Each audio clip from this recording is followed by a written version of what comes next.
दुनिया में साहसी फौजों में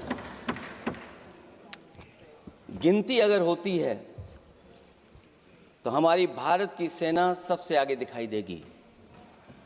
उनके पराक्रम पर, उनकी वीरता पर, उनके अदम्य शौर्य पर हमें सबको गर्व है। कोई ऐसा भारतीय नहीं होगा जिसको गर्व न हो। हमें अपनी फौज पर गर्व है और हमें इस बात के लिए भी गर्व है कि जब सेना ने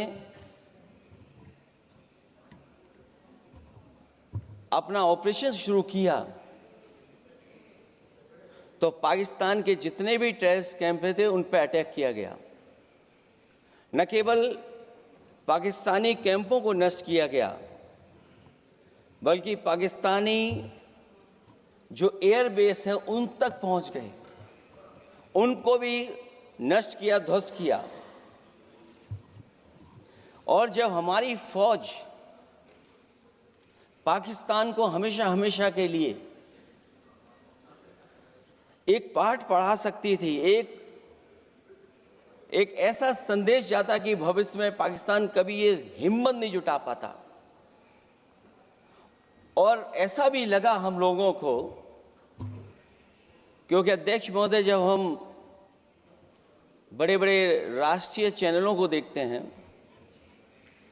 तो उन चैनलों से ये लग रहा था कि कराची हमारा हो गया है, लाहौर हमारा हो गया है।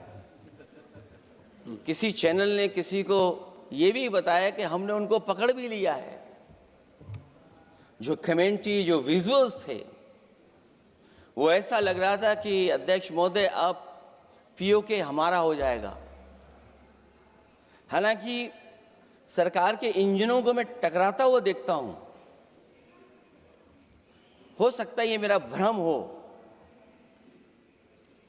लेकिन पीओके के मामले में सभी इंजन हमें एक दिखाई देते हैं। और जहां पीओके पे पहुंचने तक की बात थी, कुछ लोग तो पीओके पर ये कह रहे थे कि हमारा कब्जा हो जाएगा, 6 महीने का केवल हमें मौका मिल जाए। ये अफसर सरकार आखिरकार पीछे कैसे हट गई और क्या कारण था कि सरकार को सीज फायर का ऐलान करना पड़ा?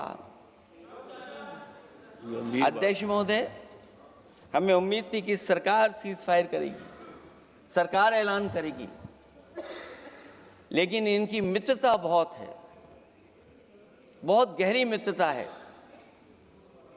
और उसका परिणाम ये है कि इन्होंने अपने मित्र से ही कहा कि आप ही सीज फायर अनाउंस कर दीजिए, हमारी कोई ज़रूरत नहीं है, हम सीज फायर आपसे ही स्वीकार कर लेंगे।